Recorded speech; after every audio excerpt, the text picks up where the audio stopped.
Cuántas gracias te damos, bendito Padre, en esta tarde. Reconocemos primero, Señor, nuestra flaqueza delante de tu presencia. A causa del pecado, Señor, hay una continua batalla, Señor, entre obedecer tu ley y obedecer tu palabra, Señor. Y esa corrupción, Señor, que a causa del pecado, Señor, todavía nos arrastra a hacer cosas que son desagradables delante de tu presencia. Pero, Señor, queremos pedir, Señor, la asistencia de tu Santo Espíritu, para que, Señor, Él transforme nuestras vidas, Dios, transforme nuestro entendimiento y podamos comprender, Dios, que ciertamente somos como trapo de inmundicia, somos peor, Señor, que el estiércol, Señor. Y eso no te movió, Señor, para poder tú elegirnos a nosotros como tus hijos, Dios, sino que nos has elegido, nos has amado por tu pura misericordia, Señor. Y en esta respuesta, Señor, estamos reunidos para poder escuchar tu palabra. Queremos pedirte, Dios, que tu Santo Espíritu convenza nuestro corazón de todas las palabras, Señor, que el día de hoy tú traes para tu pueblo. Cuántas gracias te damos, Dios. Te agradecemos, Señor, infinitamente en el nombre de nuestro Señor Jesucristo. Amén, Padre. Pueden tomar, hermanos, por favor, su lugar.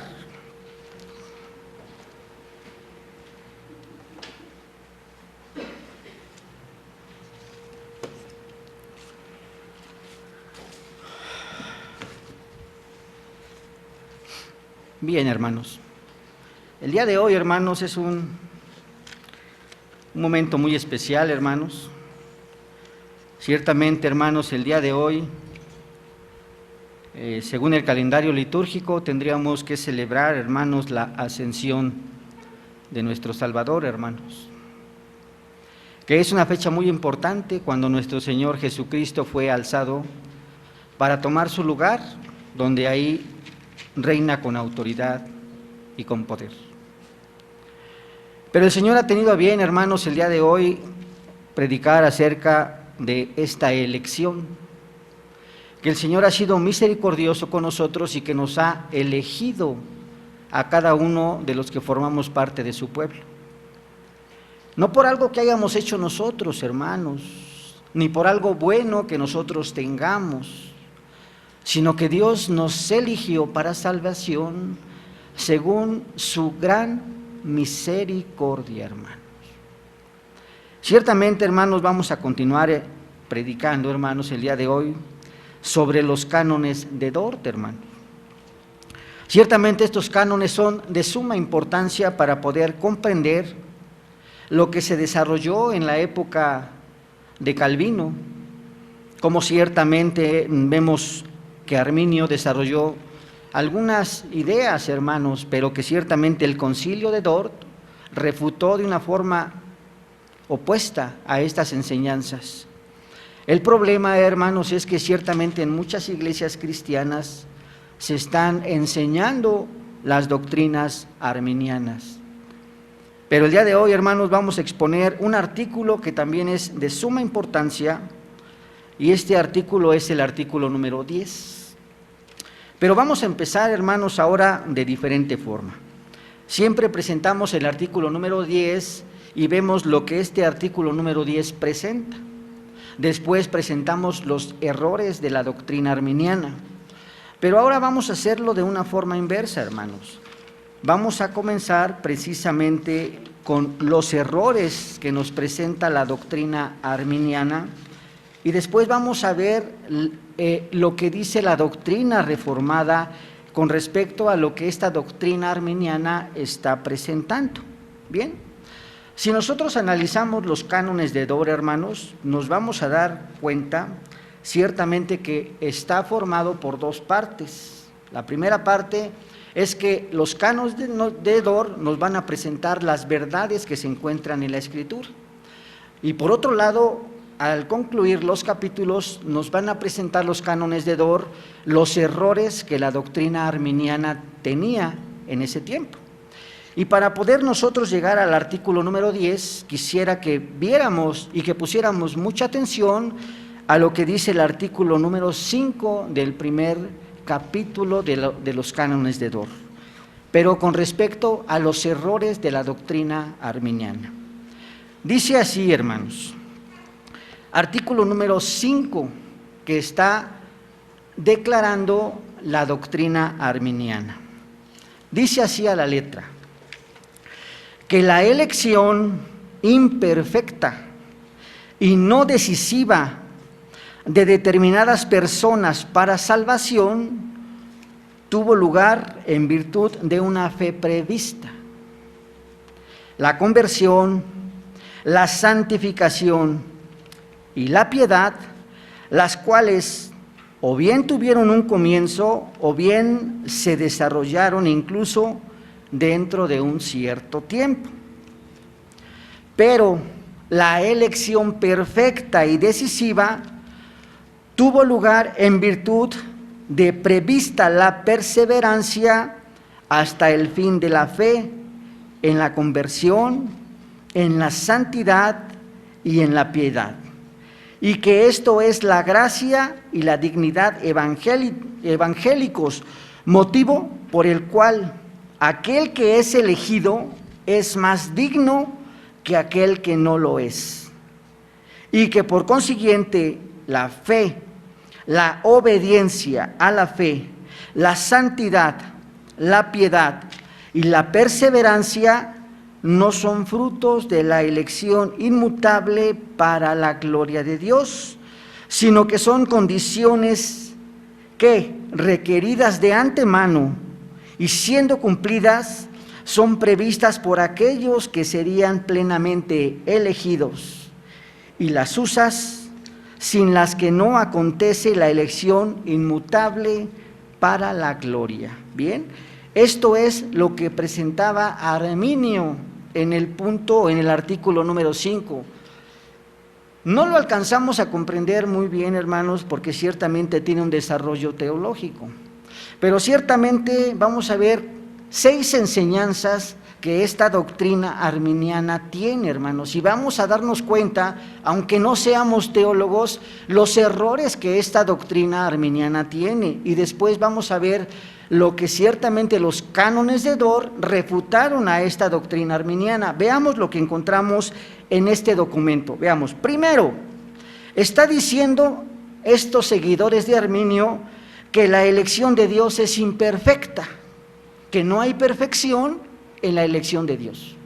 Segundo, estamos encontrando que el hombre puede perder la salvación, de tal manera que está diciendo que esta elección es temporal, de tal manera que el hombre podría perder la salvación. Tercero, si es salvado por la presciencia. ¿Qué significa que sea salvado por la presciencia? Que es salvado porque anteriormente Dios sabía que tú ibas a andar en los caminos del Señor. Entonces podemos ver ciertamente que eso es lo que nosotros conocemos como presciencia, y por eso el Señor te salva, porque ya sabía que tú tenías que andar en los caminos del Señor. Cuarto, que las virtudes que hay en el hombre tuvieron un principio, y ese principio se encuentra en el hombre. Y esto te lleva, hermanos, a que el hombre tenga ciertamente buenas obras, que el hombre tenga ciertamente virtudes, y que el hombre pueda elegir seguir a Dios. 5. La elección perfecta está determinada por las virtudes que hay en el hombre. Y 6, aquellos que viven en santidad, que son piadosos, que son obedientes y que perseveran hasta el fin, sin la gracia de Dios, estos serán salvos. Veamos, hermanos, ciertamente los errores doctrinales que nosotros estamos encontrando en esta doctrina que está presentando Arminio y sus seguidores.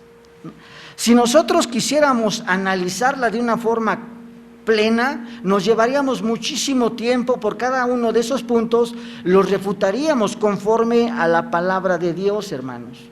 Pero solamente quisiera mostrarles el pensamiento que tenía Arminio y cada uno de sus seguidores en una simple observación, hermanos, para que nos demos cuenta de dónde viene este pensamiento. Parece un pensamiento muy bueno, hermanos, diciendo que aquellas personas que son buenas es porque son buenos, y aquellas personas que son malas es porque son malos. Y entonces llegan a la conclusión, ciertamente, que el hombre puede elegir la salvación. Pero veamos, hermanos, desde dónde viene este pensamiento. Tenemos que irnos a través del pensamiento helénico. ¿Qué es lo que decía Sócrates, hermanos?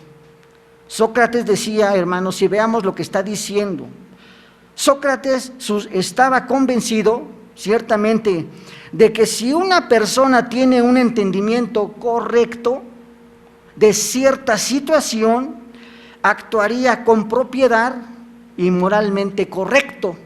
Eso es lo que está diciendo Sócrates. Ese es un pensamiento griego, este es un pensamiento helénico. Por lo tanto, decía Sócrates que la comprensión de lo propio y lo correcto automáticamente conducirán a acciones propias y acciones correctas. Ciertamente, Sócrates no había advertido en el hombre el poder del pecado. Podemos ver ciertamente que Sócrates decía que si tus acciones son buenas es porque tú eres bueno, y si tus acciones son malas es porque tú eres moralmente malo. Veamos ahora lo que dice el discípulo de Sócrates. Parece que lo que está diciendo Sócrates es correcto y es lo que la mayoría de las personas piensa en este tiempo. Si tú eres bueno, es porque tus acciones son buenas, y si tú haces lo malo, es porque eres perverso y eres malo, hermanos. Ese es un pensamiento socrático. Veamos lo que dice Platón, hermanos. Platón fue el discípulo de Sócrates. Dice el libro de el doctor Van Dyck, Platón fue discípulo de Sócrates. Sustentaba las ideas socráticas, postulaba la idea del bien y la idea del mal, la idea de la belleza y la idea de la verdad. Y estas están basadas en el modelo ideal de bondad, de verdad y de belleza. Y esas se encontraban en un mundo irreal. Y ese mundo irreal es el mundo de las ideas. Eso es lo que decía Platón. Pareciera esto muy filosófico, hermanos, pero veamos la importancia que tiene esto de la influencia que tuvo en Arminio. Dice Platón que si tú eres bueno, es porque en el hombre hay algo bueno, y eso se encuentra en la mente del hombre. Y si tú eres malo, es porque eres un ser malo y se encuentra también en la mente del hombre. Pero veamos cuál fue la decisión que tomó Arminio. La decisión que tomó Arminio, siguiendo el pensamiento socrático y siguiendo el pensamiento de Platón, llegó a la siguiente conclusión.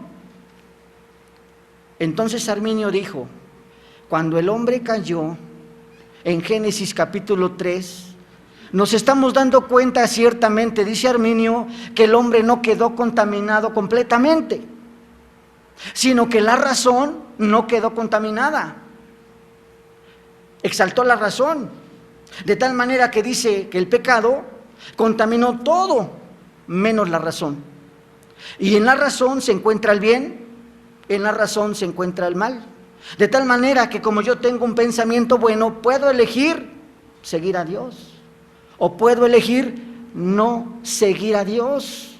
Y podemos ver ciertamente que esta postura fue la que tomó Arminio para poder decir que el hombre puede alcanzar la salvación por las virtudes que hay en el hombre. Ciertamente, si el hombre es bueno, si el hombre hace cosas agradables, si el hombre es piadoso, entonces el hombre puede alcanzar la salvación. Y también decía Arminio, si aún él, conociendo de Cristo, el hombre puede seguir esos caminos perversos, entonces el hombre puede perder la salvación. Y lo que estamos viendo ciertamente, tanto de Platón como de Sócrates, como de Arminio, son completamente herejías en contra de la palabra de Dios, hermanos. Por eso, hermanos, se desarrolló el artículo número 10, de estos cánones de Dort, que son simples y que están refutando las enseñanzas de los arminianos. Veamos qué es lo que dice el artículo número 10 de los cánones de Dort, que son simples, hermanos.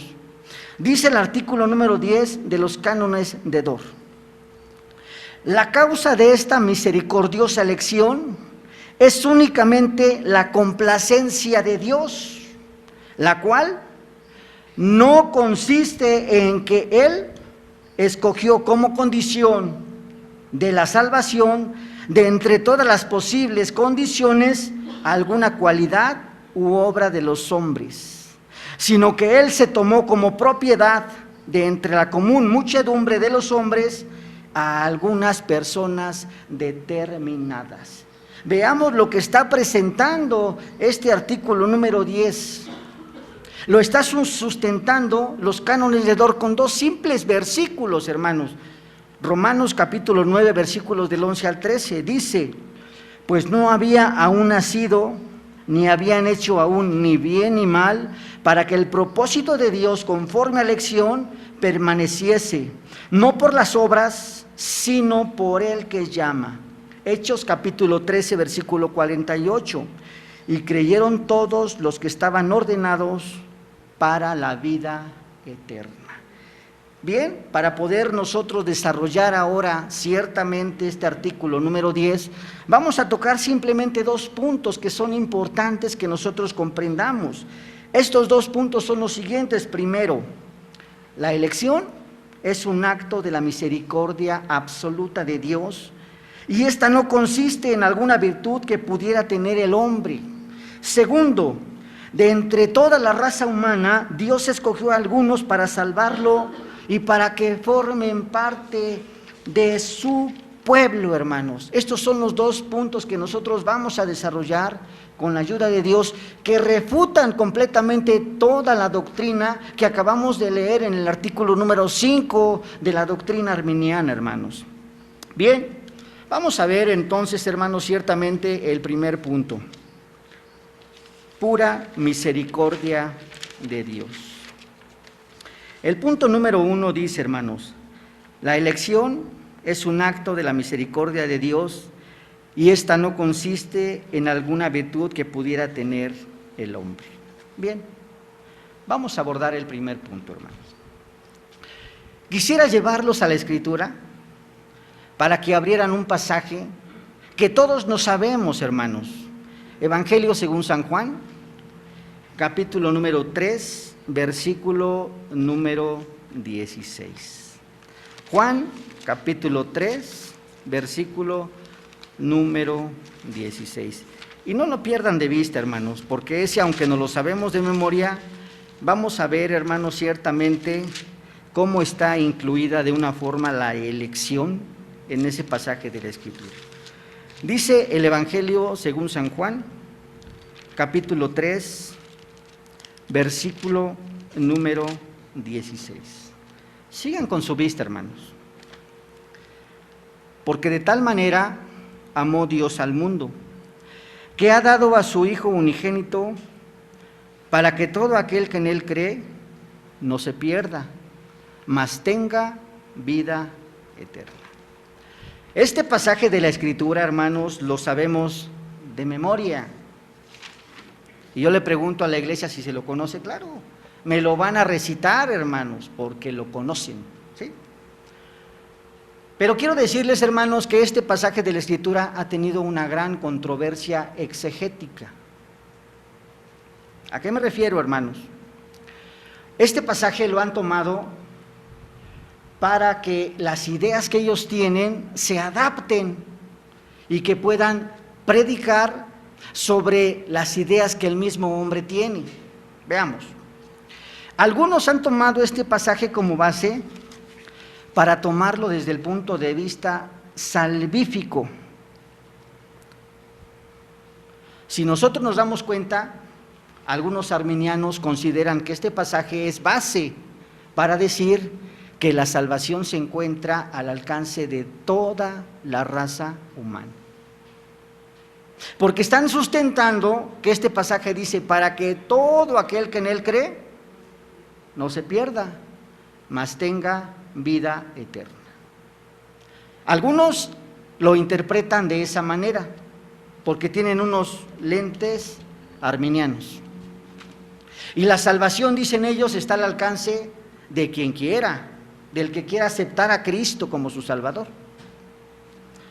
Pero hay otra posición.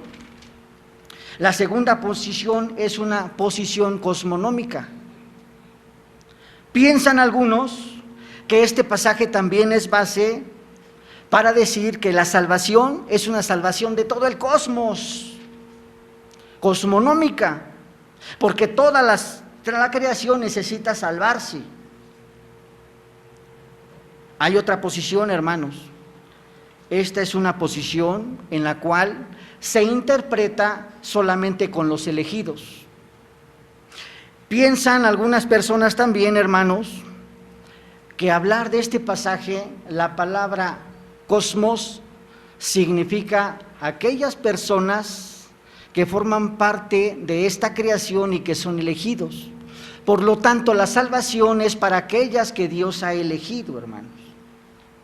Estas tres posiciones, hermanos, tienen un gran debate y una gran discusión, pero veamos por qué. Porque ellos están fundamentando la salvación desde el punto de vista creacional. No están viendo el fundamento de la salvación. Se están fijando primeramente en la elección del hombre, que el hombre puede elegir salvarse. Están poniendo los ojos en la creación, que la creación debe ser salvada. Están poniendo los ojos ciertamente en los elegidos, que los elegidos necesitan salvarse. Pero no están viendo la posición más importante, hermanos. Ver la posición salvífica desde el punto de vista teocéntrico. Si nosotros vemos la posición teocéntrica, nos vamos a alcanzar a dar cuenta que no nos vamos a meter en conflictos. ¿Cómo podemos nosotros ver la posición teocéntrica? Primero, debemos de ver primeramente quién es Dios y por otro lado debemos de ver quién es el hombre. ¿Qué fue lo que hizo Dios? ¿Qué fue lo que hizo el hombre para que Dios pudiera salvar al hombre? Para que Dios pudiera elegir al hombre. Y vamos a verlo primeramente con sus atributos de Dios. Sabemos y conocemos quién es Dios, hermanos, pero muchas veces se tiene un concepto ilimitado de Dios. Pues sí, la mayoría de las personas creen que existe Dios y que Dios formó todo lo que nosotros alcanzamos a ver. Y limitan a Dios simplemente como un Dios creacional, el que creó todas las cosas, ¿no? Pero debemos comprender a Dios, hermanos, desde sus atributos. Cuando nosotros vemos a Dios a través de sus atributos, se nos quitan las vendas de los ojos, hermanos. ¿Por qué? Porque en cada uno de sus atributos hay dos conceptos que son importantes y que debemos de comprender. Primero, su inmutabilidad. Dios es completamente inmutable en todos los atributos que Dios tiene. Segundo, Dios es completamente infinito en todos los atributos que Dios tiene. Podemos hablar ciertamente de la santidad. Dios es inmutablemente santo y Dios es infinitamente santo. Comparado con la santidad del hombre, no tiene comparación. Dios es Dios y el hombre es perverso. Podríamos tomar otro ejemplo, la misericordia. Dios es infinitamente misericordioso y Dios es inmutablemente misericordioso. Si Dios dice que tiene misericordia de ti, nadie va a cambiar la forma en que Dios ha tenido misericordia de ti. Y esa misericordia será infinita, hermano, hacia ti. Hablemos acerca del amor y en especial, hermanos, del pasaje de la Escritura que acabamos de leer, Juan 3:16. La primera parte de este versículo, no el versículo completo, veamos para poder comprender. Dice la palabra de Dios, porque de tal manera amó Dios al mundo. Eso es lo importante de este pasaje de la Escritura. Observar de qué manera te amó Dios a ti. Si nosotros vemos el amor, no hay comparación, hermanos, entre el amor de Dios y el amor del hombre. El amor de Dios está basado en sus atributos que Dios mismo tiene. El amor de Dios es inmutable y el amor de Dios es completamente infinito, hermanos. Hablando acerca de Dios, pero vamos a hablar ciertamente cómo es el hombre, hermanos, para poder comprender lo que Dios ha hecho en el hombre. Primeramente, nosotros sabemos quién es el hombre. El hombre, la misma palabra de Dios dice que fue creado a imagen de Dios. A imagen de Dios creó al hombre y lo llenó de virtudes, lo llenó de dones y talentos, dice la palabra de Dios. Calvino expresa muy claramente que esas virtudes que Dios puso en el hombre fueron puestas para servir a Dios. Esas son las virtudes que el hombre tenía antes de pecar. Pero veamos qué fue lo que pasó, hermanos, ciertamente con el pecado. Con el pecado nosotros podemos ver de una forma clara que esta imagen de Dios quedó distorsionada. Al quedar distorsionada, hermanos, quedó el hombre completamente arruinado. Quedó muerto en sus delitos y pecados. Dice la palabra de Dios que el hombre se encuentra enfermo. Desde la punta del pie hasta la coronilla, dice la palabra de Dios y lo expresa el profeta Isaías, que todo el hombre se encuentra podrido. No hay en el hombre nada bueno. Ya lo sabemos y muchas veces lo hemos predicado. Pero veamos cómo ve el hombre el amor.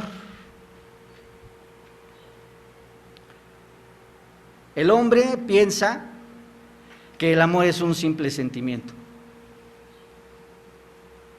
Cuando nosotros vemos a una persona, antes de que se casaran, hermanos, acordémonos, no nos amábamos, ¿o sí? Para nada. El novio vio a la novia.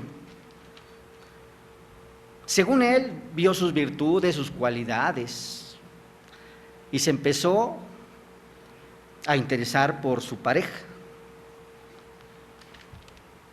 Llegó el momento que esto que observaba el hombre, pues lo atrajo más y más.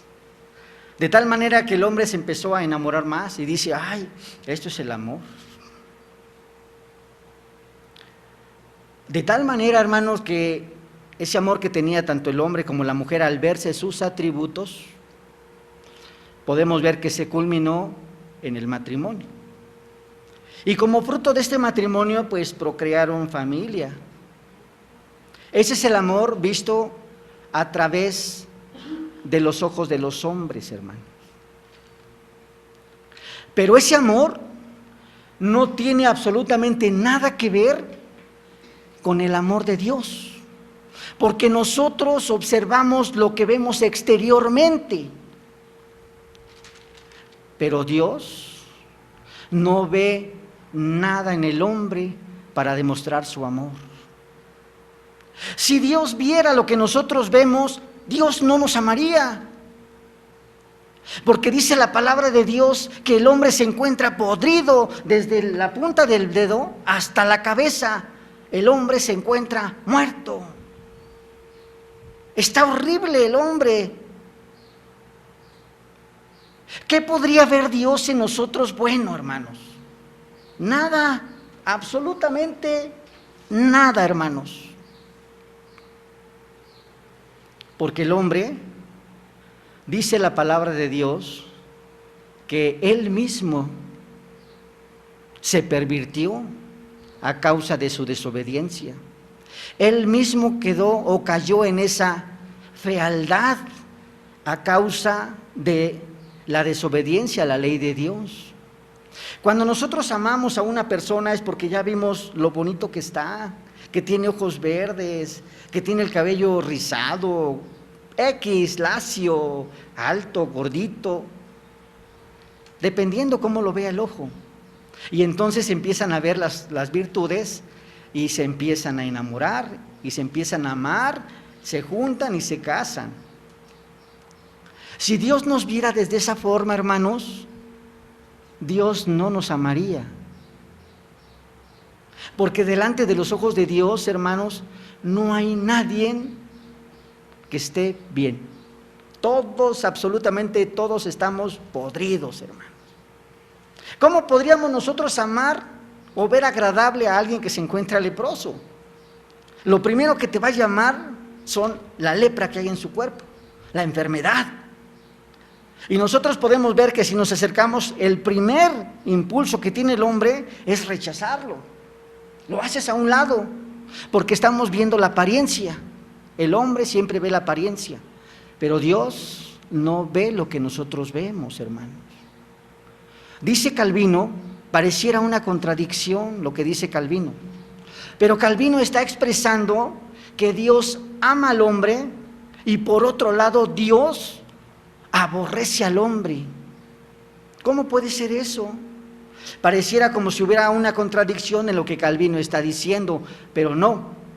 Dice Calvino que Dios aborrece al hombre por el pecado que él no creó, sino que el hombre se metió en ese pecado por la desobediencia del hombre. Por eso Dios aborrece al hombre. Pero por otro lado también está expresando Calvino que Dios ama al hombre por ser parte de su creación, porque fue creado por Dios. Y dice la misma palabra que Él quiere que todos vayan al arrepentimiento.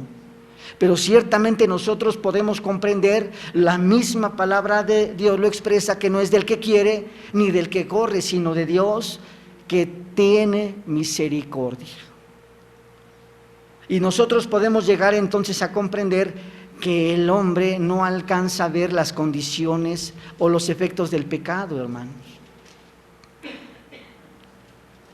Si nosotros nos diéramos cuenta lo que significa el pecado, midiéndolo como lo mide el Señor, como lo mide de Dios, ténganlo por seguro, hermanos, que nos arrepentiríamos de haber pecado. Pero el hombre no se va a arrepentir si no es por la gracia y la misericordia de Dios, hermanos. El pecado que cometió el hombre, comparado o tomándolo en consideración con las virtudes de Dios, es un pecado completamente infinito. Es un pecado inmutable lo que cometió el hombre en Génesis capítulo número 3.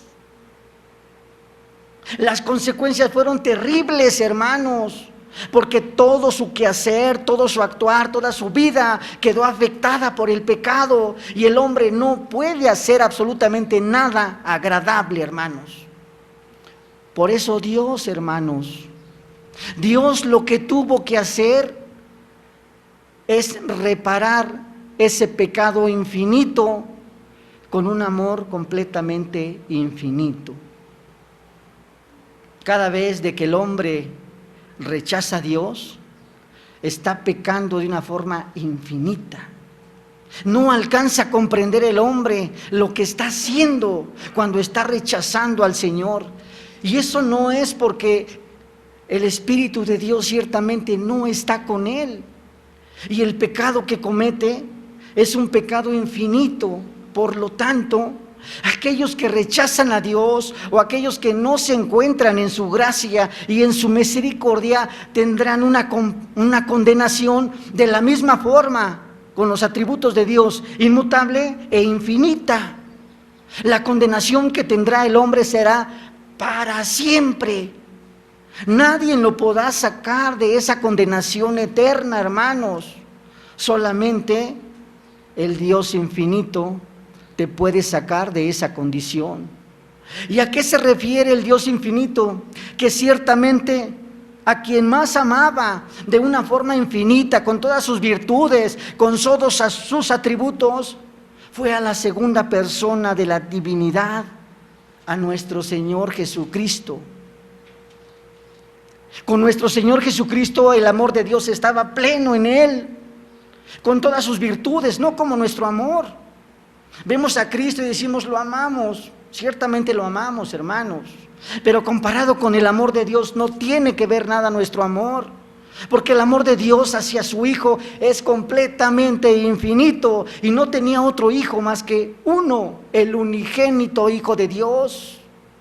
Y el amor que tenía Dios para nuestro Señor Jesucristo era inmutable y era completamente infinito. Y para poder reparar el hombre, Dios al hombre de ese pecado infinito, tuvo que dar a su Hijo un amor infinito para poder. Y nos podemos dar cuenta, hermanos, ciertamente que el Señor tuvo misericordia, hermanos, porque a Él le agradó. Él hubiera sido justo si nos hubiera dejado en esa condición de pecado. Él hubiera sido justo si nosotros siguiéramos muertos en nuestros delitos y pecados. Pero a Él le agradó, hermanos, enviar a nuestro Señor Jesucristo, no por toda la raza humana, sino por aquellos que Dios había elegido desde su eternidad, desde su decreto eterno. Dice la palabra de Dios, con amor eterno te he amado, por lo tanto te prolongué mi misericordia. Jeremías 31:3. Y podemos ver ciertamente lo que hizo nuestro Dios para con nosotros, hermanos, que nos eligió no por algo que nosotros hubiéramos tenido bueno, o algo que nosotros hubiéramos hecho, o alguna decisión que nosotros hayamos tomado, para nada, hermanos.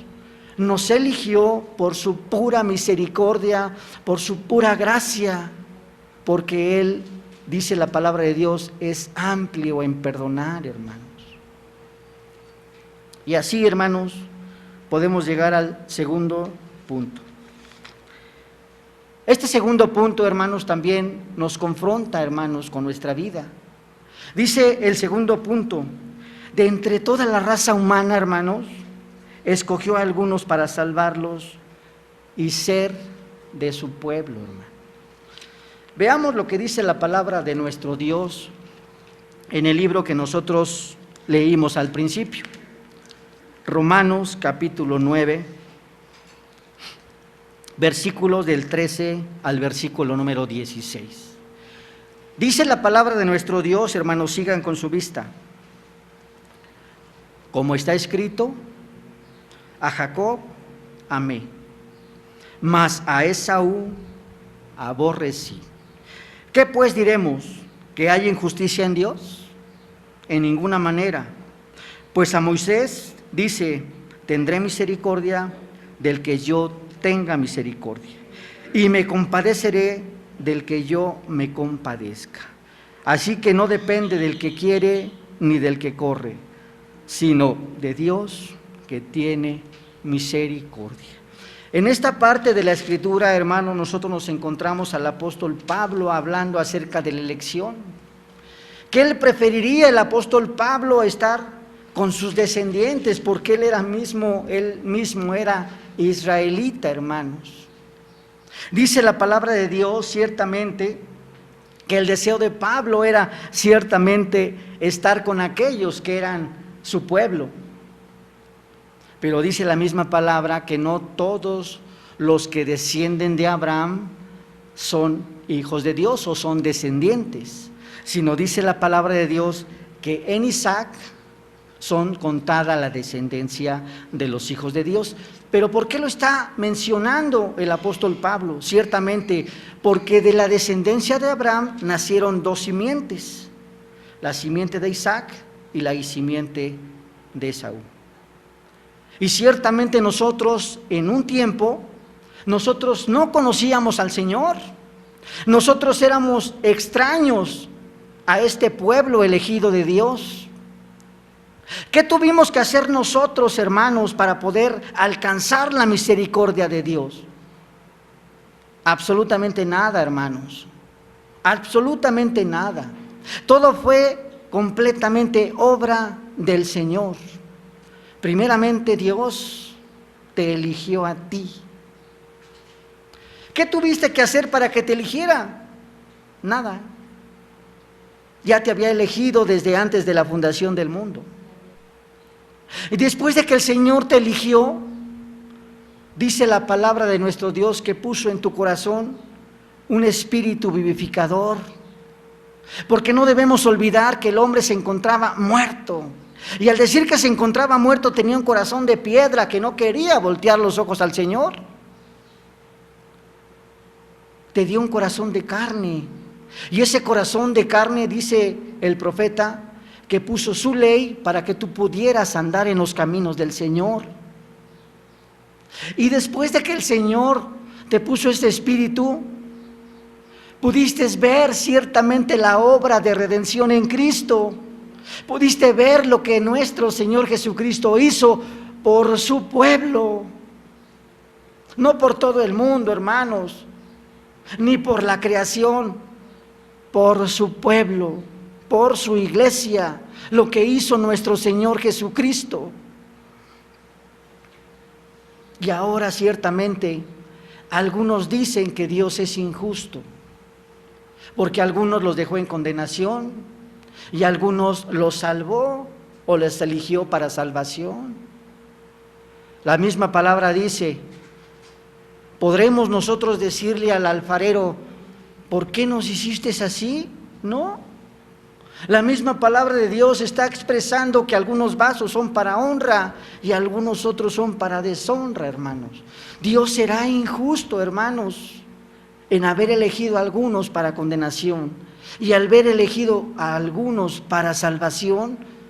Para nada, hermanos.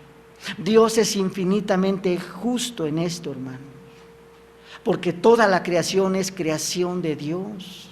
Y Él escogió de entre toda la creación a los que Él le agradó por su pura misericordia, por su pura gracia, hermanos. Escogió de entre toda la creación a unas, dice la palabra de Dios, para formar parte de su pueblo. Y esa es nuestra responsabilidad del día de hoy, hermanos, que si el Señor te eligió a ti, hermano, dice la palabra que ahora Él es tu Dios y que nosotros somos sus hijos. Pero ahí es donde está nuestra responsabilidad. Cuando nosotros decimos que Él es nuestro Dios, tenemos privilegios, claro, somos bendecidos, somos guiados, somos instruidos por Dios, somos salvados, somos bendecidos, etcétera. Todo lo que el Señor hace para con nosotros. Estamos contentos con esa posición, hermanos, ¿no? Qué bonito es ser bendecido por Dios. Qué bonito es tener su gracia, su misericordia, ser parte de su pueblo. Dice la palabra que va a venir por su iglesia. Gloria a Dios porque va a venir por nosotros.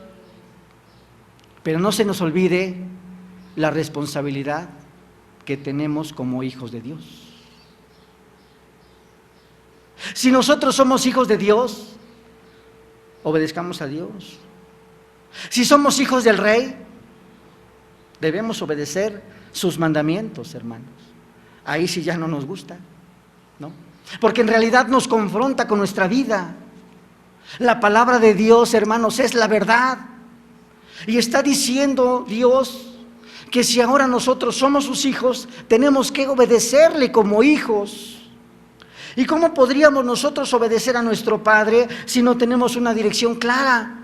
Esta dirección la encontramos en la palabra direccional, que es la Escritura, y que nos enseña la forma correcta en la cual nosotros debemos de vivir, hermanos.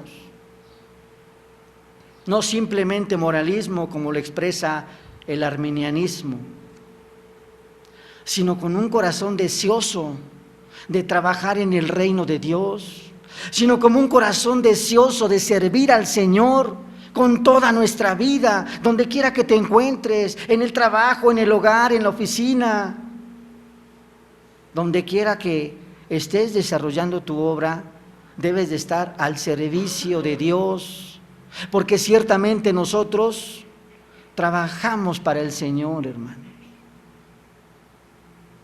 Dice Calvino también que Dios no va a exaltar nunca las bondades que pudiera haber en el hombre. Para nada, hermanos.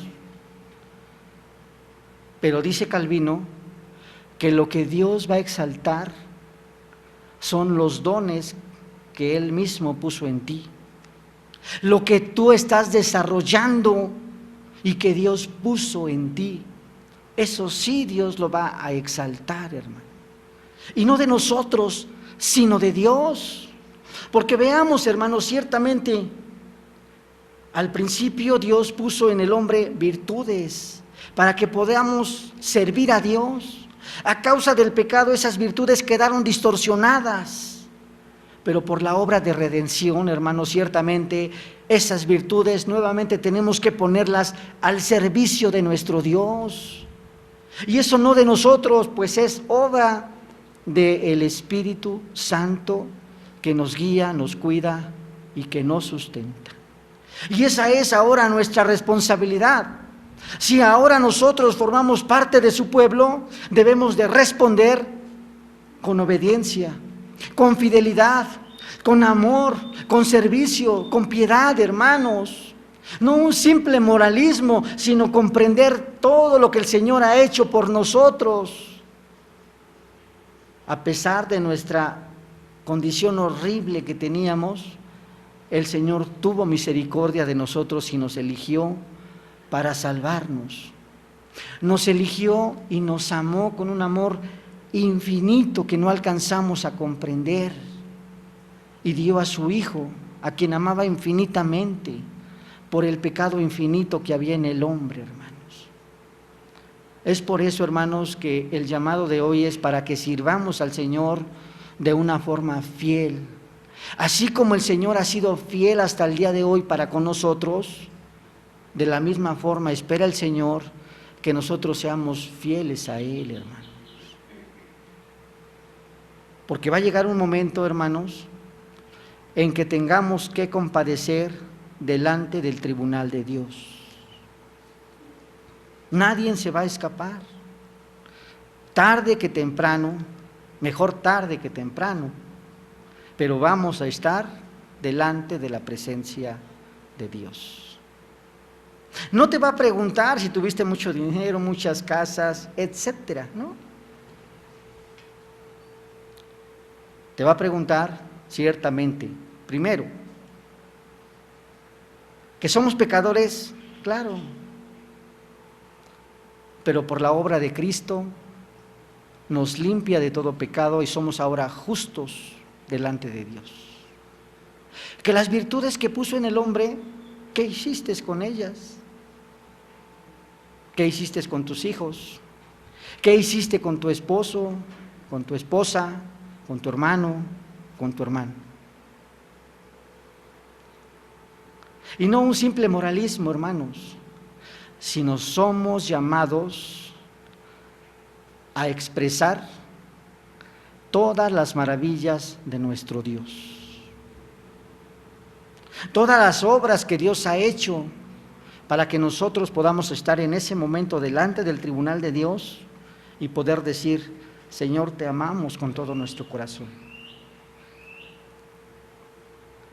Qué horrible sería estar en ese lugar y que el Señor nos dijera: no te conozco, apártate de mí, hacedor de maldad.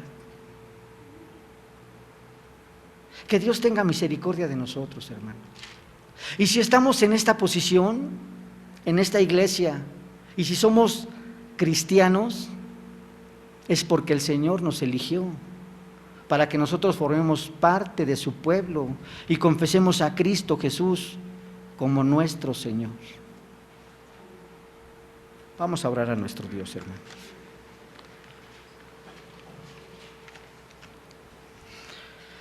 Cuántas gracias te damos, bendito Dios. Has tenido misericordia de nosotros, Señor, y nos has perdonado, Señor. Y no es porque hayamos hecho algo, Señor, no.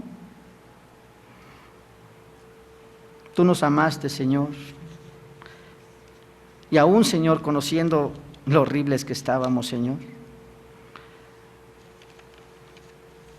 viste, Señor, a tu Hijo, nuestro Señor Jesucristo, que intercede por nosotros. Y ahora, Señor, esa fealdad, Señor, esta injusticia, que ciertamente tú en otro tiempo nos aborrecías, mi Dios, ahora somos parte de tu pueblo, Señor. Bendito seas, Señor, y alabado sea tu santo nombre. Te queremos pedir, Señor, que transformes nuestro corazón, mi Dios, que podamos responder correctamente, Señor, a ese favor, Señor, que tú tienes para con nosotros, de agradecimiento, Señor, de fidelidad, mi Dios, de reconocimiento, Padre, y que tú seas glorificado, Señor, en todo, eternamente y para siempre. A ti sea la gloria, Dios, en Cristo Jesús. Amén, Padre.